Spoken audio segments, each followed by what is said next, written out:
The offensively challenged Canadiens really scored 9 goals in a game.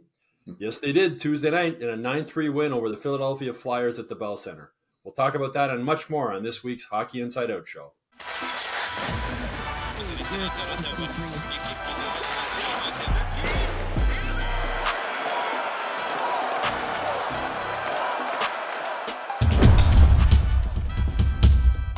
Welcome to this week's HIO show. I'm Stu Cowan of the Gazette, and I'm joined this week by former Canadiens Chris Nyland and Rick Green. Great to have you back again this week, Chris.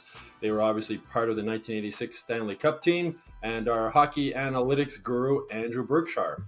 The Canadiens got some bad news on Tuesday when it was announced that Arber Xhekaj will need surgery on his left shoulder after having season-ending surgery on his right shoulder last season. The Canadiens went out Tuesday night and beat the Flyers 9-2. I'm just wondering, how concerned, Knuckles, should the Canadiens be about this situation with Xhekaj able to become a restricted free agent this summer? Yeah, I'm a little bit concerning, right? But, at least he has time here to be able to recover in the offseason, get stronger, and come back. It is a little odd. Both shoulders. He's such a big man. How the hell? I'll be honest, I didn't really have my first injury until about 7.5 years in. I had a knee surgery, but after that, when I went to New York, it was one after another. So for being so young, big, and strong, it's surprising. But, I guess you have to have some concern there, but certainly a guy I wouldn't want to look at moving. I want to get him signed and with this team, because there's one thing, I know he's injured, but there's one thing they need on this team, and they need some men, and he's a man. Rick?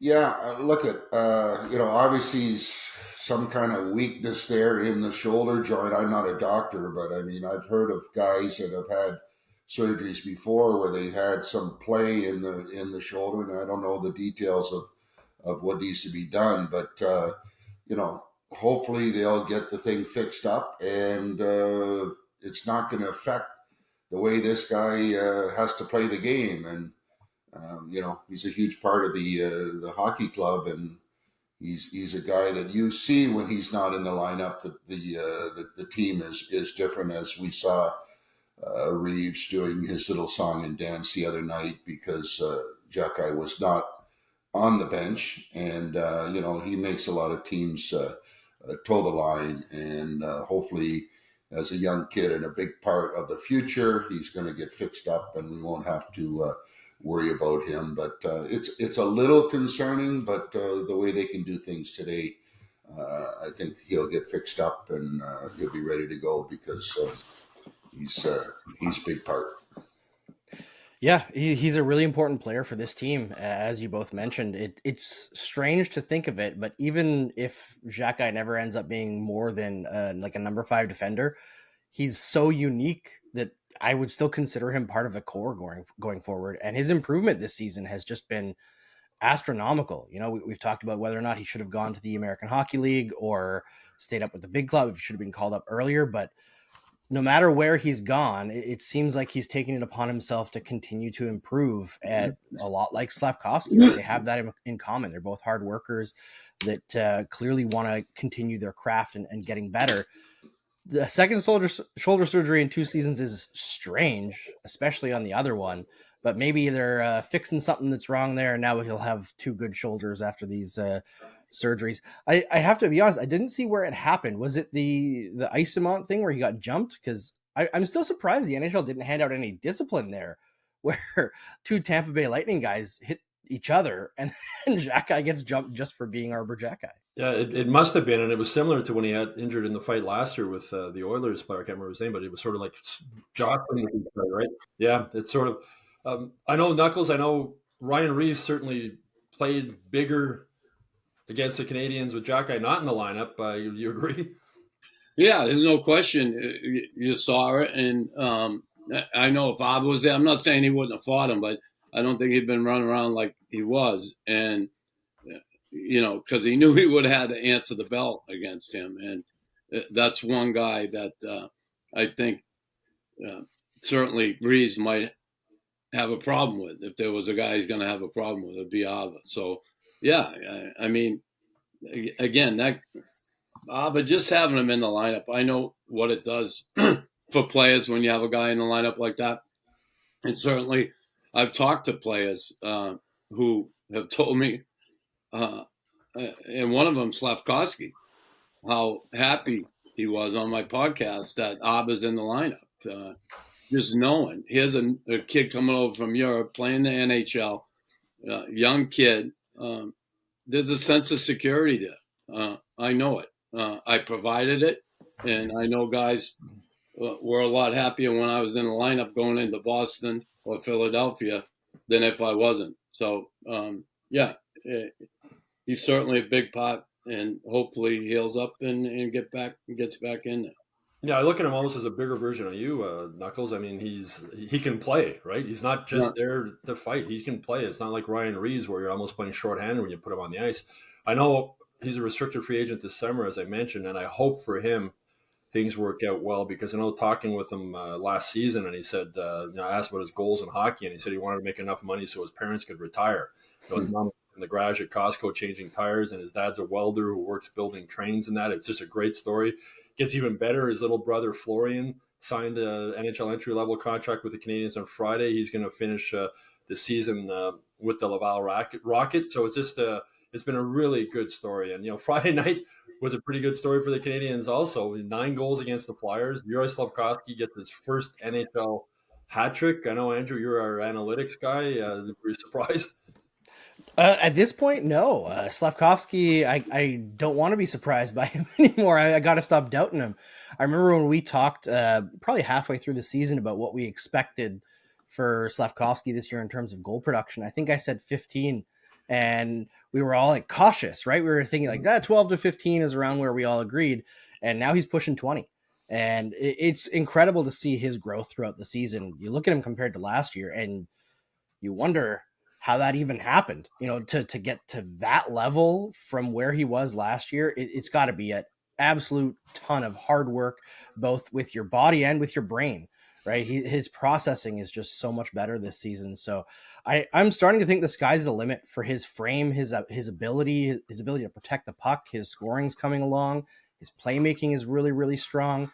That line, especially with Caulfield scoring again now, it's dangerous. It looks like a line that could be a top line in this league. Rick, I imagine you were on the ice a few games with the Capitals when you got 9 goals scored on you. What was your reaction? Yeah, that was kind of a regular occurrence. I tried to get off as soon as they entered our end zone, but I didn't get off fast enough. But anyways, you look at that game. They had a lot of fun to be able to light it up like they did, and Philly. It looked like they just packed it. It just, not taking anything away from the Canadiens and their performance, but Philly, for a team that's battling for a spot and to show up like that, I'm going, well, they've kind of thrown in the towel and said to Torts, you know what, we're not playing for you anymore, which was, as one of them described, quite embarrassing. And you take a lump like that, that's and nobody really responds. That's a pretty bad indication of desire and wanting to succeed. But hats off to you mentioned a few guys on the Canadian side that are having a lot of fun now, and they're just they're finding ways to get things done. And Slafkovsky, talk about a guy that's connected in all areas of the game. Wow, he is a joy to watch, and really nice to see the development. And hats off to those guys for doing what they did and playing so well. But Philadelphia, wow, it's going to be interesting to see what happens there. Not that I really care, because it looks good on a number of people in that organization. But good for the Canadiens to keep pushing the envelope and trying to get better in so many different ways. Yeah, Slafkovsky, great to see the development. He's been on fire, really consistent. And, I think it was expected for him to play this type of game, but maybe not so quickly after last season. he's a young boy coming in the league, and it's intimidating. And I don't care how big you are, you got to adjust to the speed, size, the talent of everybody around you. And oftentimes last year, you saw that. Like, he was getting hit a lot. He was in vulnerable positions. All those things were learning experiences for him. And I think certainly having a coach like Marty who can probably give him some insight into certain parts of the game that they see he needs to develop in. And the kid obviously is a good student also, because to me it looks like he's listened and he's learned, and we're starting to see the benefits of all that now. I think it's awesome for this team. I just remember the draft. Everybody was shocked because we picked this kid, right? Funny stuff instead of Wright. Yeah, I know Wright just called up by the Kraken. Yeah. He's had a pretty good start, but with the Flyers, they certainly look like a team that's quit on their coach. I remember it was last week. Tortorella went in that rant saying these guys don't know how to play, they don't have heart, they don't have all this. And I imagine you're a player in the locker room, you're hearing that from your coach. I can't imagine Marty taking that route with the team. But Marty, speaking of Slafkovsky, Kevin Bieksa on Hockey Night in Canada last Saturday interviewed Nick Suzuki, and he said that, reported that apparently in November, Suzuki went to Marty St. Louis and said, put Slafkovsky on my line, I can help him. And I asked Marty about that after the game against the Flyers, and he said he didn't remember Nick coming into his office and saying, like, put him on my line, but he said it probably did happen in conversations we have. He says, I talk with my captain a lot, and he probably did at some point suggest putting Slafkovsky with him. But boy, what a combination these guys have turned out to be together, along with Cole Caulfield. And speaking of Cole Caulfield, his roommate Christian Dvorak returned to the lineup against the Flyers. 5 games left in the season. He had surgery in January to repair a torn pectoral muscle. He wasn't supposed to come back. Knuckles, are you surprised? Does it make sense to you to bring him back so few games left in the season? Well, listen, if he was healthy and he was feeling good, then I don't see why not. I mean, scored 2 goals. Yeah, I mean, he just happened to, get the benefits of playing in a game like that, and that's a good game to come back in. But, a lot of times when you come back after injury, there's that, adrenaline, you get that pump, and then you settle in and you become you again. Mm-hmm. And, it certainly takes some time. But, I wasn't surprised he come back. Listen, guys want to play. Listen, is he going to be here next year? Is he not? Maybe he wants to come back and say, I want to play my last few games here, or I want to come back and show him I'm ready to bounce back and come back next season. Or maybe Kent Hughes wants to prove he's healthy if he is looking to trade him. Yeah. Rick, what did you think about coming back? Yeah, I mean, I think that, it's obviously to their advantage if they got a guy that can play and is showing some good signs to put him in the mix when it comes down to possible trades. And again, I don't know other than I would put him in the mix if his name was mentioned, and entertain some changes without him, if you will. But good for him. He came back strong, and performed well. Hopefully that will continue to the end of the year, and then they'll have to do some serious talk about what the future is for him and whether his long-term plans are part of the Montreal Canadiens or like a few guys. There's going to be some changes in the lineup, I believe. Yeah, we talked about it a little bit last week when they announced that he was planning on coming back, and ideally 5 games left in the season for him. Terrible year for Christian Dvorak after a rough one last year too. The idea that he could end it on a good note was like a romantic idea, I'm sure, in his head, to come back and score 2 goals right away. You gotta feel good about that. Just as a person, he's got to feel like that's like a nice start to end this season with a little bit of authority, a little bit of control back in his hands, able to show that he is a good hockey player. I feel like ending the season on a positive note for a guy like Dvorak has got to help you get into the summer in a better state of mind. And what a way to return. Great game to return, of course, as you guys said. But hey, he scored 2 goals. You can't argue with that. No, Ken Hughes picked up Colin White off waivers from Pittsburgh a little while ago. A former client of his. I think that might have something to do with that move. 17 games. He was made a healthy scratch against Philadelphia, but up until that point, he'd been playing quite regularly. 17 games with the Canadiens, no goals, no assists. 11 games with Pittsburgh, no goals, no assists. It looks like this might be the end of the road for him. Knuckles, what's that like at the end of your career? Can you maybe feel what he's going through when you sort of realize it might be over? Oh, yeah, it's not easy. Like, and I certainly struggle with that. But I know at the end for me, when I was in Boston and that last year, I remember one night I fought Stu Grimson, and the next night I fought Jim McKenzie. And I remember coming back after the McKenzie fight in the penalty box, and I was sitting there, and I'm like, man, I'm losing my fastball. That's got to be scary in the role you played, though, Knuckles. Had nothing to be, he was like, McKenzie, I think, was like 6'4", 6'5", like 2 whatever. But he was just big, long arms. And, I stayed on my feet. I got hit a few times, some good punches. I gave a few at the end, and hung in there. But it was getting tough. And once you start questioning yourself, man, it's not a good thing. It was in the back of my head. I felt as though I was losing that half step. You can't admit it. You can't admit it to anybody else. They can see it, but you just try and suck it up and, keep going as long as you can. I kind of knew the writing was on the wall, though. I was all beat up at the end. And not that I was ever ready to retire, but I knew it was about to happen. It wasn't fun. No, Rick, you obviously went through it too. I mean, every player in the NHL goes through it, right? You reach that point where you're trying to stay there and battling to stay there. Can you relate to what Colin White's been going through? Yeah, I mean, I think that it's fair to say there's a lot of Colin Whites throughout the league.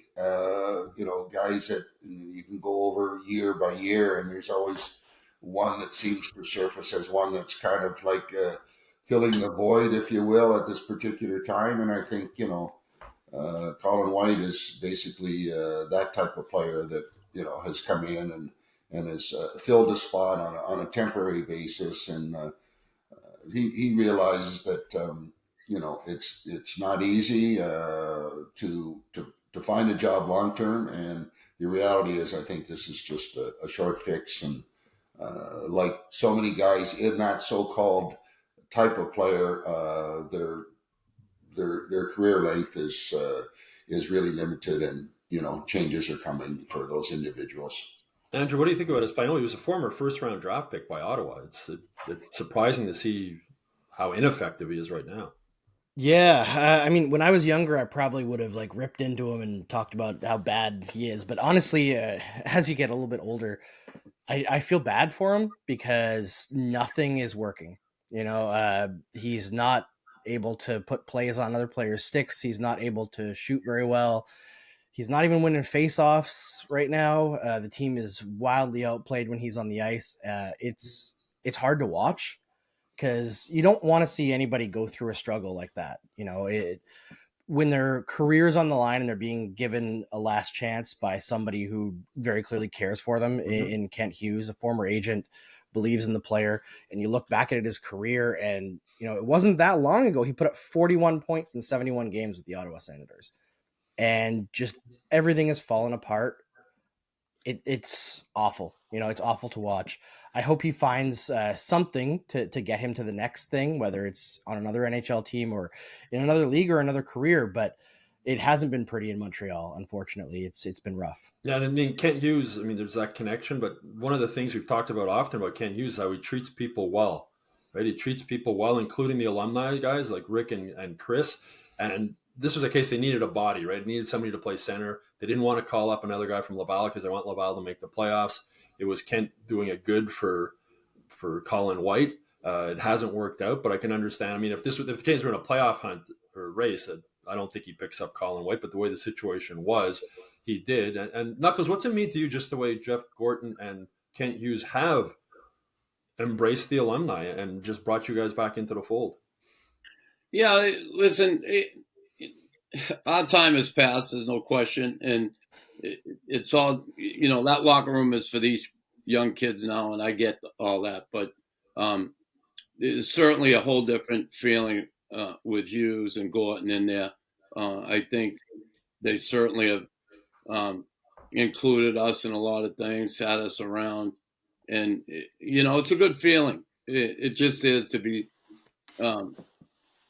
Accepted back into the organization. And when Bergie was here, there was none of that, right? He didn't want the guys around. And for whatever reason, that's he knows what that reason is. I don't, but I have an idea, put it that way. But like I said, it's these kids' time. I know when Rick and I played and I was here, I remember Toe Blake coming in the room with his, fedora in his hand and his overcoat over his arm and walk up and talk to you. And, Dickie Moore and Rocket came in, Henry, Jean Beliveau. Guys were around the room. That was like normal, it was normal. And I know times have changed somewhat, but I just think that went a long way with a lot of us guys, really understanding what the Montreal Canadiens are really all about. And it was an awesome time. So these guys, they brought that pot back. There's no question. And I love what they're doing. I think doing a good job in trying to rebuild this thing properly. Not on the fly. Not let's patch it up. Let's give this thing a go the way we feel is the best way to rebuild the team, and that's a good thing. It's hard to believe the season ends next Tuesday against the Detroit Red Wings. The season's flown by. There's going to be a lot of off-season stories to follow. Colin White, what might happen with him? Arber Xhekaj, what might happen with him with his contract situation? His little brother playing in Laval. So it's going to be a busy off-season for the Canadiens.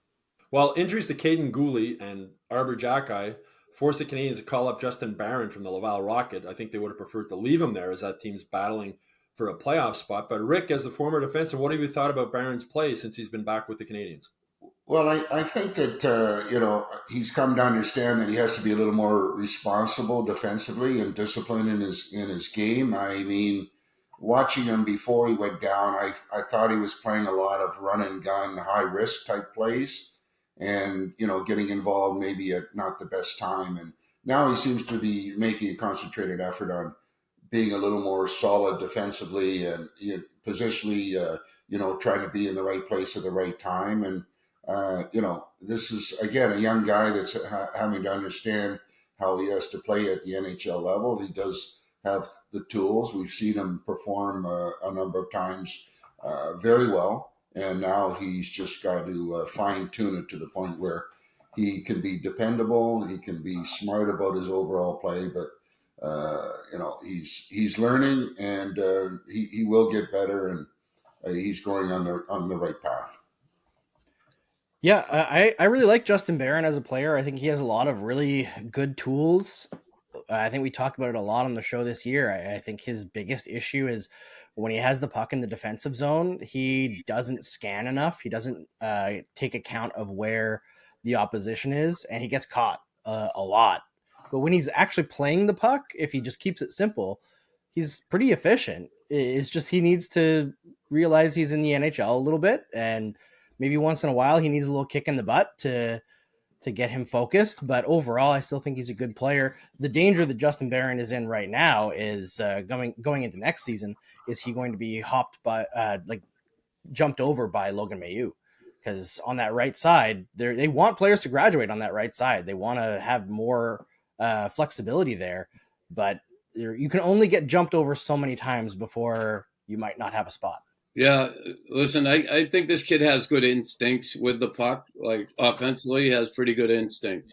It's without the puck, his instincts a little questionable at times. And the thing is, you can't teach what he has offensively. You can teach a guy how to play defense. And I think that's certainly something that with time can come easier for a guy. And also for a team that's committed to team defense, you'll pick up on a whole lot more than if you're not committed that way. So, yeah, he can learn that, and hopefully he does, because, I like this kid. But, again, there's so many defensemen here, man. If you ain't panning out, you ain't getting it done. The ass is going to get tight, and then you're going to be out the door. So you gotta stay loose and play a game, and you got to give them what they want from you. And I'm sure with this coaching staff and Marty and the management that they're pretty well defined in defining for guys what they want from them and what they expect. So hopefully he can get that, and we'll see. Proof will be in the pudding. Yeah, he's definitely dropped down the depth chart on the blue line, no doubt about that. And, as you mentioned earlier, it's going to be a busy offseason for Kent Hughes. He's going to, I think he's going to do some kind of a big trade at the draft, move some of his young defensemen. You got to wonder if Justin Barron might be that guy. He looks like he's playing more confident now. And Kent Hughes has said several times that guys, sometimes when they get to the NHL, they forget what got them there, like what part, how they played, how it got them there. And he might have forgotten that a little bit, but he's definitely, he's looked much more confident to me since he's been up. More news from the Canadiens last week. Yoel Armia was named the Canadiens candidate for the Bill Masterton Trophy. I know, Rick, you were not a big fan of Yoel Armia earlier in the season. I don't think many Canadiens fans were. Was he the right choice, do you think, for this award? Hey, hats off to him. As I've said earlier on in the year, with good reason, that I was really concerned about the future for a guy like this and his ability to play on the team. And, a couple stints in Laval, for whatever reason, has got him to realize that what I need to do to play at the NHL level. And he's had a career high at 17 goals, and he's played and worked and competed, and a completely new guy. And I've said before, I'll give credit when credit is due. And this guy has really dug in and figured out what he needs to do each and every night. And it's not like we go at the end of the game going, well, where was Armia? We know where he is. He's done some things. He's made some plays, and he's been a big part of the team. And he deserves full credit for how he's responded, and he's delivered. And I would have, I'd be the first one to say I'm really surprised, but he's really deserving of the Masterton to be awarded that, because he is deserving, and happy for the kid. Knuckles? Yeah. Listen, I've always liked Yoel Armia. I always have. And I know he was really inconsistent, and sometimes he showed those flashes of brilliance. Getting sent down, probably the best thing for him. He reassessed what's going on. They addressed some things with him, and he came back here and he started being committed. And that's the thing about it. I remember Jacques Lemaire when he coached me. I guess I had a bad game, because he came to me after the game. He said, "How do you think you played?" I said, "Nah, I was pretty good. I've been better, but I was okay." Okay. You were terrible. He said, "Be honest with yourself." He said, "Chris, yeah, I know you're going to have tough nights." He said, "But you can't let those tough nights, couple up with another tough night. You can have one of those games every 10 games. So that's 8 games a season. You can stink. So you have to really be committed night in and night out to get on the puck carrier, to finish your body checks, to go to the net consistently. And when you don't do those things, especially when you're a big man like him, who has hands like a little man, and can stick handle in a phone booth, sometimes he has that thing on a string. If you're not committed in those other areas, well, you're playing pond hockey. And I'm happy for him, because I really like this guy. I just hope that, he can be more consistent wherever he is next year, whether it's here or somewhere else. Because I truly believe if he's that player, come playoff time, and you can't just turn it on when the playoffs come, but come playoff time, when you're going to need a guy like him come playoff time, because he's one of those guys that could be standing at the end, taking a licking and keep on ticking, and next thing he's got the Stanley Cup over his head. But, again, it comes with consistency, and that is something he hasn't been, and I'm happy for him. Yeah. We probably don't talk enough about how hard it is to be great 82 times a year, plus playoffs, just the grind mentally, physically, to be on your game all the time. Like, they call it like it's professional hockey, and there's only 700 or so players who get to play it every season for a reason. It's really, really difficult to get to this level. But who would have expected that Armia had this kind of season at the beginning of the season, when everyone had essentially written him off? Sending him down to Laval was the justifiable and correct choice. He was really terrible in preseason from what I can remember. And then he's scored more goals this year between the NHL and AHL than he's had in any year of his career since 2012-13, when he was playing for Assat in the SM Liga, and scored an extra 6 goals in the World Juniors for Finland. And then another goal in the World, I guess it was like a qualifying thing for the World Juniors as well. So he's up to 23 goals between the 2 pro leagues this year. That's pretty great. Career high in the NHL for him as well. It's been a wondrous season for Armia, where he is doing the little things. He's making his teammates better. He's protecting the puck extremely well. His defensive play has been exceptional. If he plays like this next year, I think the Canadiens are going to have zero trouble moving that contract around the trade deadline, because like Chris said, you can easily see what he's doing right now on a Stanley Cup contender. Being sent to Laval was a huge wake-up call, I'm sure. I don't know if he saw that coming. And he's also spoken about how he's worked with Jean-François Menard, the Canadiens' mental performance coach, and how much that's helped them. And speaking with him after game the other night, Armia was saying, he was so hard on himself all the time. Like any little mistake, he just couldn't get it out of his head. And he said Menard's not the only one who's helped him. Marty St. Louis helped him, his teammates. But I think it just shows, Jeff Gorton, when he came in and he said he wanted to modernize the Canadiens, this is a way he's done it. A mental performance coach, the analytics department, Adam Nicholas is director of hockey development, and Joel Armia is the first guy we're really seeing who's really taken advantage of that. I mean, I'm happy for him to get nominated for this award, or the Canadiens nominated for the award. He's always come across to me, as you said, Knuckles, like he's a nice guy. He comes across a really big, nice, shy guy, but he's played like that too often, like the big, nice, shy guy without that sandpaper. I have to admit, I didn't vote for him. I have a vote in the award. I voted for Nick Suzuki. The award's supposed to be perseverance, sportsmanship, and dedication to hockey, and I think Nick Suzuki epitomizes that. But over the years, this award has become more of a comeback player of the year award, and there's no doubt that Joel Armia is the comeback player of the year on this team. I don't know if it's been so much of a comeback season for Mike Matheson, but what a year he's having with 10 goals, 49 assists. Rick, the former defenseman, what has impressed you most about his game?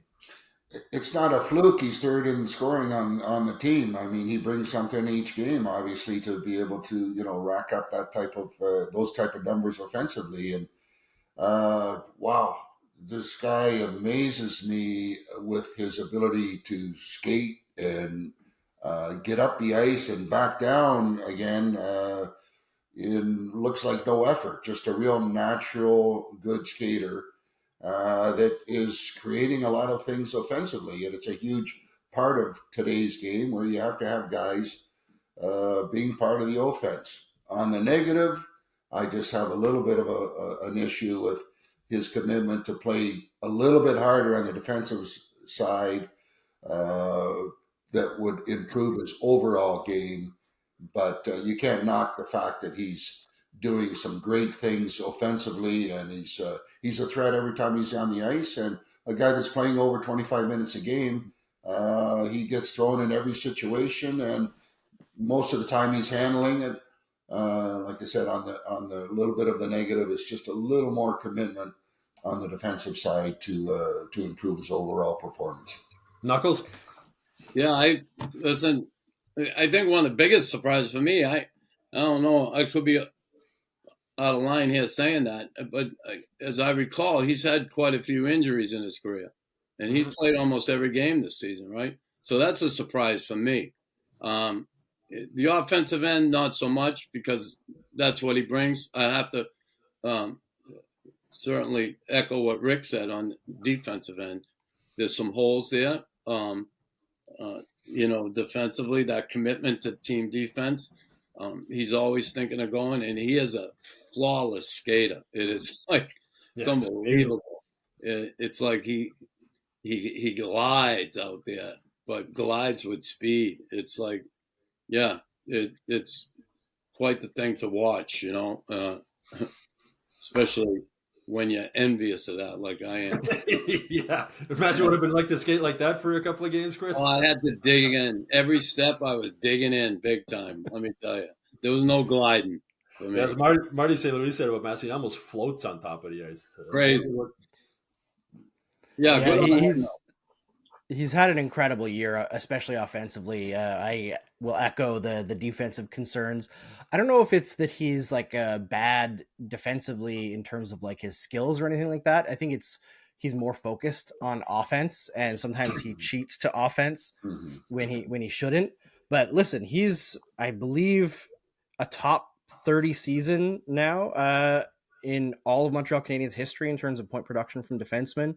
He's 1 point away from tying the career high of PK Subban. He's 5 points away from tying Sheldon Sorey and Andrei Markov for the highest mark by any defenseman since like the 80s. Like, that's a huge accomplishment on this team of all teams, with the defensemen that this team have had offensively, like Larry Robinson, Guy Lapointe, Serge Savard, all these amazing players. To be in that echelon, even for a season, is absolutely incredible. And yeah, scoring's higher right now than it has been over the last like decade or so, but he's taken full advantage. You can't fault him for that. His playmaking has been great this year. His ability to get shots through. And, we mentioned the skating. How many times this season has Mike Matheson been on the forecheck with the puck? The puck gets turned over, and then he's the first guy back on the back check. That skating, like the ability that he has, the acceleration, the top end speed, and to make it look effortless, and sometimes doing that at the end of a 90-second shift. I wish I had that cardio. You talk about the skating. I wish I had 1/100th of the cardio that Mike Matheson has. Yeah, apart from being the best skater on the team, he's also probably the most fit guy. It really is amazing how much ice he covers during a game. And I think Marty's given him a really long leash this season offensively. And I think he almost has to, because they're not getting enough offense from the forwards. But I think, if Kent Hughes adds some more offensive forwards during the offseason, I can see Marty tightening that leash next season. I don't see Matheson having a problem with that. I think he's doing what Marty St. Louis is asking him to do right now. And they need someone to generate offense from back there, similar to when PK Subban was here, right? And they didn't have a lot of offensive forwards up front. But what a great season for Mike Matheson. Nice to see. Great guy, great player. That's it for this week's HIO show. Please make sure you like and subscribe to the Hockey Inside Out YouTube channel. Go to montrealgazette.com/newsletters to sign up for the Hockey Inside Out newsletter. And of course, go to hockeyinsideout.com every day for all the latest Canadiens news. We'll see you again next week.